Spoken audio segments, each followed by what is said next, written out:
नमस्कार प्रिय साथियों, मैं हूं एस्ट्रो कल्पेश कटारिया। आज आपके समक्ष उपस्थित हुआ हूं सुप्त भाव प्रभाव को लेकर। सुप्त भाव, इस टॉपिक को ज़्यादा डिस्कशन नहीं होता क्योंकि वो बहुत छोटा सा टॉपिक है, लेकिन इसकी अहमियत बहुत ज़्यादा है। क्यों? क्योंकि सुप्त भाव जिस कुंडली में होता है उनको रिजल्ट्स नहीं मिलते, कम रिजल्ट्स मिलते। चाहे कितने अच्छे राजयोग भी हो तो देखा गया है कि सुप्त भाव के हिसाब से वो रिजल्ट नहीं मिलते। सुप्त यानी क्या? यानी वो भाव में ना कोई ग्रह बैठा हो, ना ही उसको कोई ग्रह देख रहा हो, वो पूरी तरह ब्लैंक होता है। सुप्त, सो जाना, डेड हो जाना। जैसे मान लो कोई इंसान अकेला बैठा है, यानी उसको अकेला कर दिया, ना उससे कोई बात करता है, ना इसको कोई पूछता है, ना उसको कोई अहमियत देता है, तो वो इंसान अंदर से डाउन हो जाता है। वो इंसान के अंदर की सारी इच्छा मर जाती है, वो डेड हो जाता है। तो उसी तरह सेम वे कुंडली में भी भाव सुप्त हो जाते हैं तो डेड हो जाते हैं, तो उसका रिजल्ट हमें नहीं मिलता। जैसे मान लो इस कुंडली में प्रथम भाव, ये कुंडली का प्रथम भाव है, तो प्रथम भाव बेसिकली यहाँ पे आप देख सकते हैं ये सुप्त है। इस पे ना कोई ग्रह बैठा है, ना ही इसको कोई देख रहा है। कौन से भाव है जिसको सुप्त नहीं होना चाहिए? ये प्रथम भाव, पंचम भाव और नवम भाव, ये तीनों भाव जो होते हैं, और दसम भाव, ये सुप्त होने नहीं चाहिए। क्यों? क्योंकि प्रथम भाव जहाँ अगर सुप्त हो गया, लग्न लग्न सुप्त हो गया, लग्न यानी आप खुद, आपकी पर्सनालिटी होती है। अगर आप सुप्त हो गए तो ना आपको वैल्यू मिलेगी, ना आपका सेल्फ कॉन्फिडेंस रहेगा, ना आपको कोई क्रेडिट देगा। ये हो गया, यहाँ सुप्त नहीं होना चाहिए।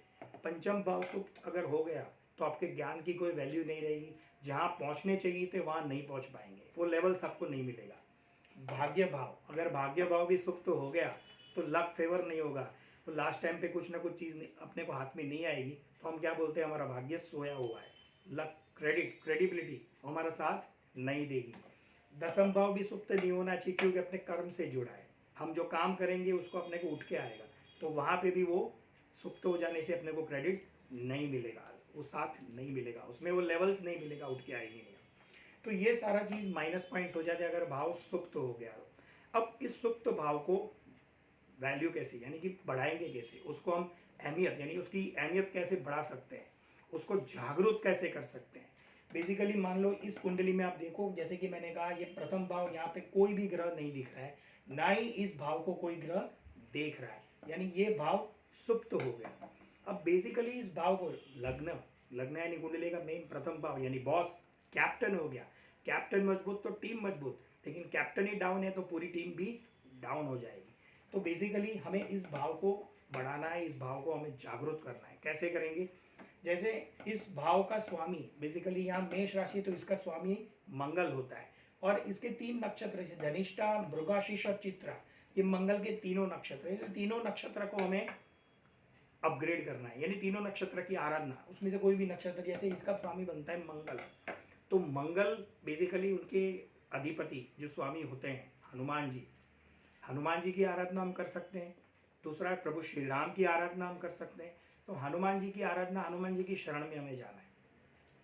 हनुमान जी की शरण में जाकर क्या उपाय करेंगे? मंगल के उपाय। बेसिकली हनुमान जी के मंदिर में जाना है हर मंगलवार के दिन, वहाँ जाकर चमेली का तेल और सिंदूर ये मिक्स करके हनुमान जी पे चढ़ाना है। दूसरा कोई स्वीट, यानी कि वहाँ पे मान लो मीठी मूंगनी है, वो आप प्रसाद के रूप में रख सकते हैं। दूसरा लाल मसूर की दाल है, अपने हिसाब से लेके हनुमान जी के पास रख सकते हैं। वहाँ उनके सामने खड़े होकर हनुमान चालीसा का पाठ करना है। अगर रोज़ हनुमान चालीसा का पाठ करें तो अति उत्तम, क्योंकि इनका स्वामी मंगल ही बनता है जो पावरफुल बनेगा। मंगल को ने पराक्रम का, पुरुषार्थ का कारक बन जाता है, तो वहाँ में उसका रिजल्ट्स डेफिनेटली मिलेगा।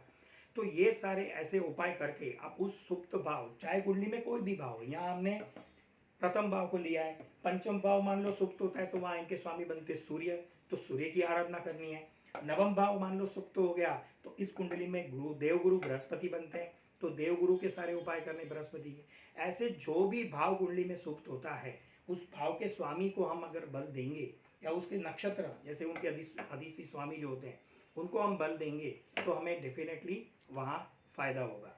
तो आशा करता हूँ ये सारा जो मैंने बताया आप ये उपाय करेंगे उस हिसाब से, और आप उसका रिजल्ट देंगे।